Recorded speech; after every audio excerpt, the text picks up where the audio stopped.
Yay. Hi, everybody. Welcome. My name is Jessie, and I'm very, very excited to be here with Heather Gunther, who is a psychotherapist and a nervous system coach, teacher, mentor, and many other things. But that's the fast intro because we are just going to dive right in and get started. Well, before we get started, I know Heather because I have taken a number of her nervous system trainings, including accessing equanimity, the path of the horse, which is a workshop where we work together with horses to learn more about our nervous systems. I've taken it twice. I would take it 27 more times. It is so enriching and such deep, deep work. I've also been in Heather's mentorship program for practitioners. So PTs, OTs, doctors, naturopaths, whomever's who will work with patients. And she teaches ways to really enhance your practice through nervous system regulation for your own self and co-regulation with patients. So since I've known Heather, like I've learned so much and I'm so excited to share her with you all. And so, without further ado, Heather, do you want to say anything? Just a quick hello, and then I'll ask my first question. Well, first, I want to say thank you to you, Jesse, because you and FSM changed my life. Hmm, awesome. And I say that with complete sincerity. So, just a little bit about my story that, I've had whiplash, been in many car accidents, and the body that I have, I ended up having a lot of scar tissue around my vagus nerve. And I didn't know that. And even though I'm a psychotherapist and a nervous system coach, I had to work my butt off to be regulated. And I did not realize how hard I was working or what was going on until I came to you. And working with the FSM and being able to remove the scar tissue from my vagus nerve was literally a night and day difference. I went from working so hard to try to get hold of myself and my system to just being able to think about it, and I could get my mouth to water, right? And I could get that parasympathetic rest and digest happening. And that was because of FSM and because of you and your amazingness in how you see the body and you understand all of the intricacies. So thank you. Feelings are mutual. We're just here for each other, I guess, which is great. And now I hope the rest of the world can learn about the amazing things that you do. So thanks for that, Heather. And um, yeah, it's like we learn from each other, and that's the most amazing, fun, enriching experience ever. So yay! So let's just like get started. So my first question for you is if there was one thing that every frequency specific microcurrent practitioner should know, what would that one thing be? And it's actually two things. Awesome. So here are the two things. The first is that um, we are not here to rescue our clients. We are not here to be their saviors and bring them the FSM to transform their lives. Our role is to empower. And I remember the first time I learned this lesson, I was doing experiential ed. I had just done like ropes courses, and I was like, this is the coolest thing ever. And I was having dinner with someone, and I was like, there's nothing better than that feeling when, someone's like done the Alpine Tower, they're on like 40 feet in the air, and they come down and like, oh, there, I could never have done it without you. And this guy looked at me and was like, you realize that's not the opposite of what your job is, right? And I was like, huh? And he was like, the job and your role as an experiential educator is for them to get done and go, wow, I didn't know I could do that. And I did it. That is what makes the difference. When someone comes to you and you get to say, and they get to say, I healed myself. I did that. I had the intuition. I knew you were the right person to help me to help myself. Mm, Amazing. That's mind-blowing because we as practitioners probably are practitioners because we like to help the people and kind of partly be responsible for, yeah, the thing. And I love this perspective because it makes me think, oh, how can I show up in this practice where I'm hooking people up to leads and deciding what frequencies are correct for that specific pathology while maintaining that empowerment. And at least from how I'm thinking of it, it's it's kind of what Carolyn McMakin says. She says, like, if you listen, your patient will always tell you what they need. And and this I think speaks to that a little bit. In that, yeah, it could be they walk in the door, get on the treatment table, and are just like passively there for a treatment session, right? But the powerful change that can happen is so much more than just getting hooked up to a frequency protocol. Yeah. Yeah, I love it. Disempowered people don't heal. They actually can't heal because you can't be in a state of health if you're disempowered. Yes. Wow. Hmm.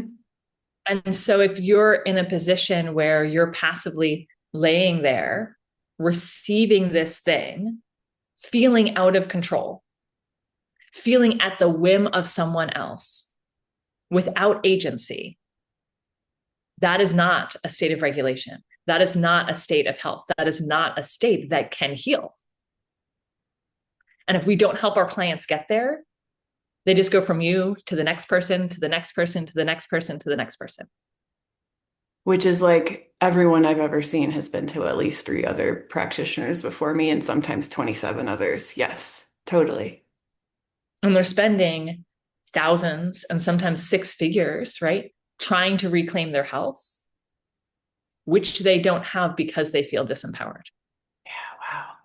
This makes me think the entire medical institution is completely based off of that design, that model. Yeah. Which is my second point. Nothing changes until we have a neuroception of safety. Mm.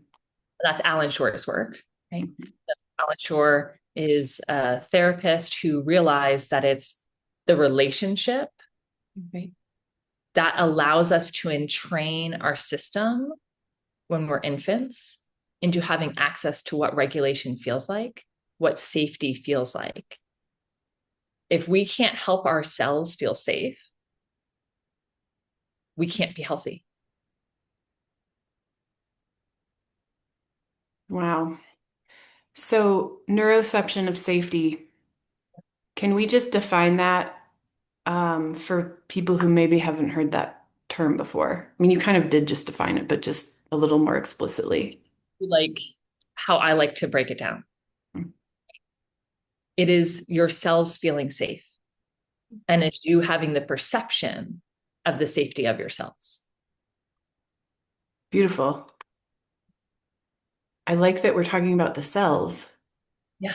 because, Yeah. like, that's the language we talk in FSM world. It's like at the cellular level, we're eliciting these changes potentially, but you're adding this other element of the cells feeling safe from sort of an emotional regulation, nervous system perspective. Say it again. Embodiment. Embodiment. Without embodiment versus, say, spiritual bypassing, right? So the first time it clicked for me, I was in a coaching program and I was coaching someone, and I was already a psychotherapist at this point, and I already had, my tools and things like that. And this woman understood, right? The heart-centeredness. She understood the spiritual pieces. Like she had those perceptions, but she had been hit by a truck. And so her arm, right, where it had been damaged in the accident, did not feel safe. Her cells did not feel safe. And it wasn't that we needed her mind, right, to be able to help her. It was her body that had to feel safe. And I remember saying to her, okay, I want you to actually touch your arm, touch your cells, connect to your cells. And can you comfort them? Right. And she had the tools, right? We were able to work through, right, creating that perception of safety, right? What are the colors? What are the sounds? What are the smells? What are the tastes? Like orienting to our perceptions and making connections to how each of those, like, we perceive or connect to safety, right? From our own lived experience or imagination, and bringing that into the cells.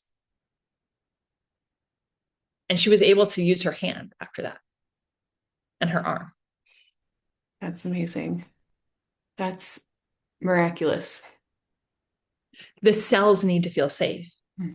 And we will never feel safe unless we are in our bodies. And so it's the thing that I wish every healthcare practitioner knew, that health comes from embodiment and empowerment. And neither of those happen unless we have this neuroception of safety. And any client that's coming to you is not going to get better without that. Okay. Yeah, wow, this is I think this is profound, and I feel that this is maybe a piece of, well, all of medical school, and even a lot of our continuing ed after medical school is just completely lacking. And it's almost like this is the key that, yeah, as you're saying, gets people 100%, or to that place of feeling better. Um, and yeah, this is pretty much completely lacking in much of the training that I've done. Um, hmm, And I would say it gets us to the place where we can start self-healing, yes. have the ability to fight off diseases, to fight off viruses, to be able to navigate, right? Like my clientele, like in my personal private practice, right?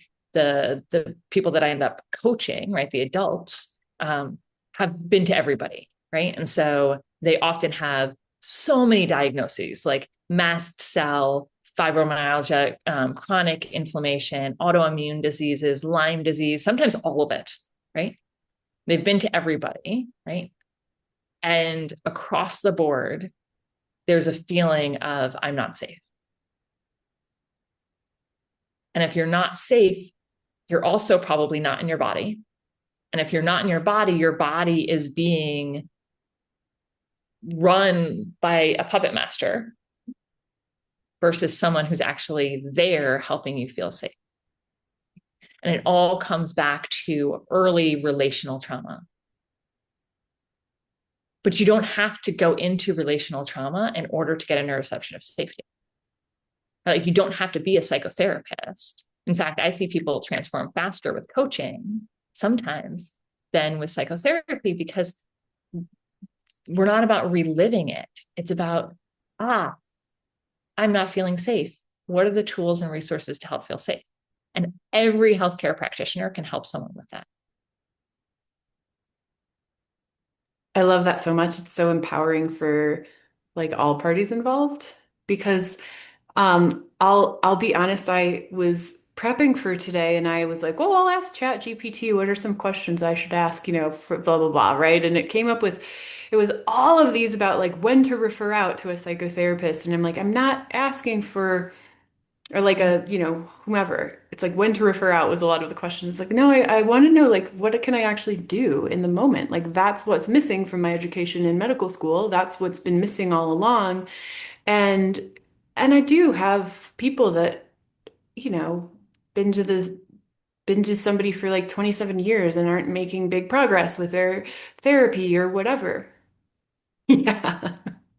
So, You laugh because I'm doing a horse breath. yes, love the horse breath. Yes. And And what you're saying, the reason I did that horse breath, that nervous system regulation tool, right? I've also got, something for my hands too, is because I feel dysregulated when I hear, right, that people are just retelling their stories for years and years and years. That doesn't help us move forward. What helps us move forward, which is what every parent, every healthcare practitioner, every teacher like deserves to know, which is there are simple ways to grab hold of ourselves and to create safety. And it's not complicated, right? Jesse, have you ever caught a yawn? Like tried to stop one? I've just caught it, like someone yawned and then you couldn't, and then you caught it. Oh, yes, yes, all the time. That is a moment of someone regulating their nervous system. Yawning is one of my favorite ways of regulating. And then it's contagious. So my self-regulation is actually contagious to the tribe, to the I community. did not know. Just talking about it makes me yawn. My favorite is when it goes all the way down my spine. Yay, that looks fun. Right, that's your body purging all of the stress hormones. We don't yawn when we're being chased by something. We don't yawn when we're in danger. We yawn after the fact. Yeah, and I just love how you're doing it. And it's like I don't know. I would imagine some people are like, but I'm a practitioner and I don't, yeah, I shouldn't yawn in front of my people because they'll think I'm bored or something like that. I hear from everybody all the time, right? And so you add in the psychoed pretty quickly. Oh wow, I'm yawning. My body's really releasing a lot of like stress so that I can have more room to be present, which is literally what's happening. That's so beautiful. And it's like, why don't we know that? And yet it's so easy for you to walk into the room and go, man, I'm so glad to be here. And I'm just going to take a moment and like yawn and stress out everything that isn't this moment so that I can be more present with you. That's so beautiful. I love it. It feels good too. Uh-huh. Right? What if that is how we started our sessions? Yeah.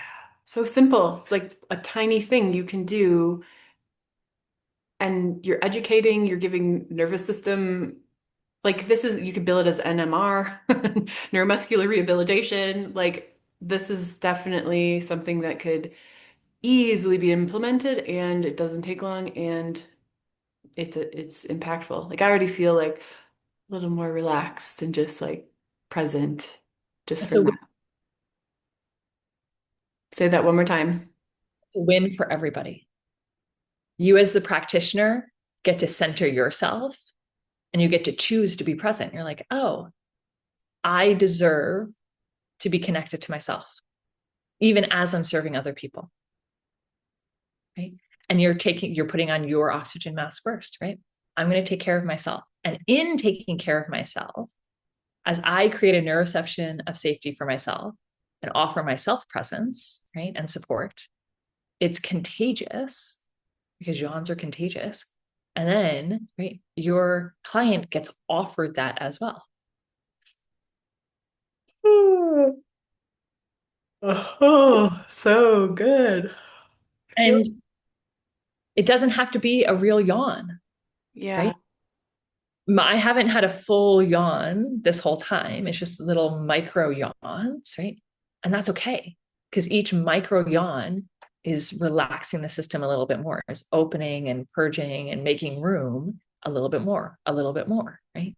So you've got tears running down your face as the practitioner. You're like, oh no, I can't, right? Another psychoed moment of, wow, my body's really purging all that stress, right? That's what it is. We have 5 different types of tears, and one of them, right, is purging the cortisol, the adrenaline, the stress response, right, out through our eyes, or unfortunately, if you're like me, through your nose.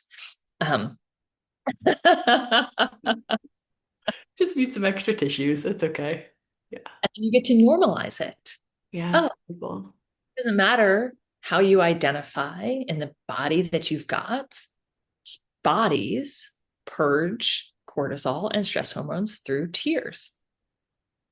So cool. It's That's not powerful. a story. It's Yeah. just innately knowing how to take care of itself. Hmm. And there's nothing like adding a good stretch into it. Put all my stuff down. Yeah. Yeah. It's so funny because like I can feel into like if I were watching this interview right on YouTube, I would be like listening to it in the background and like doing five other things because that's how I go. And the invitation is to like stop doing those things and just take a second and be present and be in your body and stretch and yawn. Yeah. And you can do those 5 things and yawn.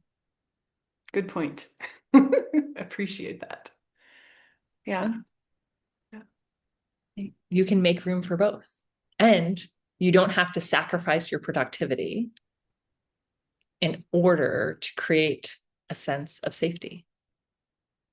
And that's what a lot of people are scared of, right? Especially if you're chronically ill. There's a big fear, at least I see that in my clients, right? That while I have the energy, I've got to keep going because I don't know how long this energy is going to last. I'm not sure, right? Like when I'm going to peter out. So I just have to go for it while I can, right? And with that, I stretch and yawn again.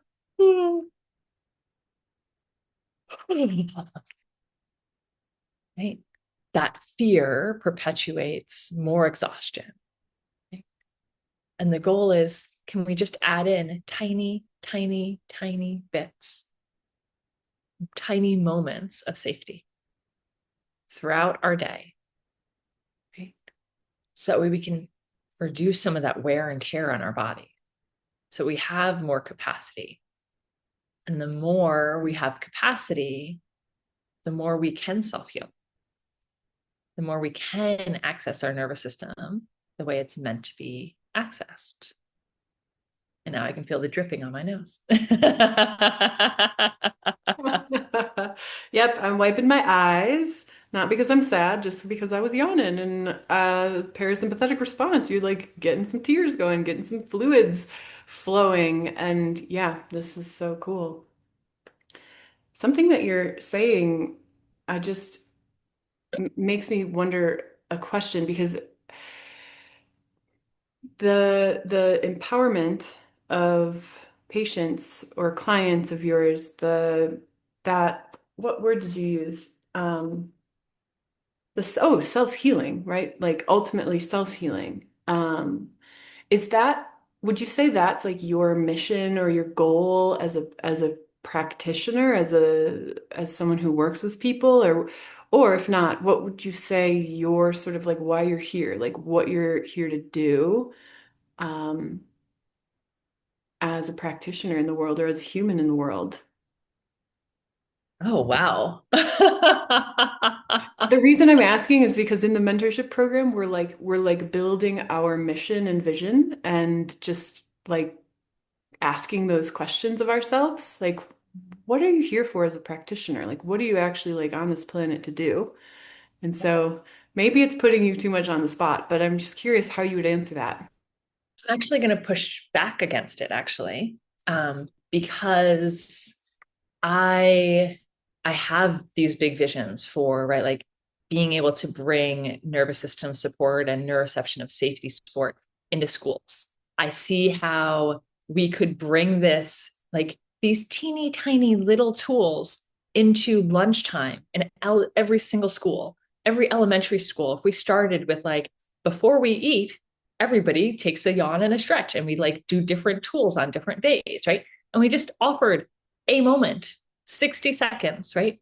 Or less of nervous system support before we ate a meal for kids, and they got that throughout their education. What kind of world would we live in? What kind of people, right, would we be surrounded by? What kind of knowledge and wisdom would they have access to because they are learning how to feel safe and secure in their bodies. We know we can't learn unless we have the brain centers turned on, right? That are able to receive what we can't receive when we're stressed. And if there's emotional dysregulation, we're not actually taking information in, whether you're in the boardroom or whether you're in the classroom, right? And so there are so many simple ways. And I love that. I love thinking of these things like, you know me, so you know, like I think about the school system and I think about healthcare systems and I think about like the big systems and the big changes. But the thing is, we often make things so complicated that are actually really simple, right? And what it really, for me, the simplicity of it is I'm I'm here to appreciate and enjoy the life that I've been given and to to share my love for the amazing health that our body is, the amazing wisdom of our system with everybody I bump into that's interested. And partnering with whomever would like to be partnered with so that they access that too, but not from a place of like, I need to change the world or the hero complex, right? Because again, I'm not in the role of the hero complex. My job is to see you in your empowerment, for you to forget that you ever met me and just be like, I'm just someone who yawns, right? Because it's not about me. It's not about my goals, right? I love that. That's so great. And now I'm like, maybe we need to change our little mission statement activity. Because I mean, what I'm hearing you kind of call out a number of times is like this sort of hero complex, savior complex, like this like, oh, I'm a practitioner and I want to help all the people. And instead of orienting to clients from that way, which is inherently disempowering to them because I'm the one helping and doing. Yeah, how can we shift that so that we're just sharing a human experience and moments of presence with each other and, sharing practical, whatever, hands-on therapy, frequency medicine, whatever it is. But yeah, sharing rather than treating or fixing or helping or, yeah, big stuff, Heather. Thank you. So good. Yeah. Yeah. I suppose I'll ask you if there's anything else you are wanting to share. I was going to ask like, "Ooh, can you give us some strategies?" And it's like you gave the yawn and like that's all we really need, right? Like, and I mean, you were holding a ball and you were like doing some other techniques that I know are regulation strategies that maybe you can speak to, but I think the point kind of is like it's way more simple than we actually are making it out to be, which is Yeah. amazing. And I'll say that I'm not a fan of the like 7 ways to reset your vagus nerve or any of that stuff because all what I have found is doesn't really work that well because it's all about how you do something, right? It's about the intention and the implementation, right? And if you're like, I'm not okay, this will fix me, you're inherently putting yourself back into that state of disempowerment versus having a relationship with yourself. That's really what it comes down to, right? So when I do vagus nerve work with my clients, right, or in my mastermind and things like that, right, I have them go, where's your vagus nerve? Can you actually be in relationship to it? Can you actually connect with yourself? And it's going to be unique to everybody, right? Because the trauma that creates the dis-ease is relational.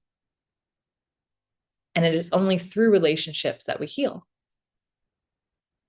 And so if we're going to heal the relational trauma that's causing the dis-ease, that means coming back in a relationship with ourselves. And we learn that through our practitioners, or we can. Amazing. Wow. Thank you, Heather. Phenomenal, phenomenal. Like really, really, I think there's so many deep nuggets that you shared in this short time. So thank you.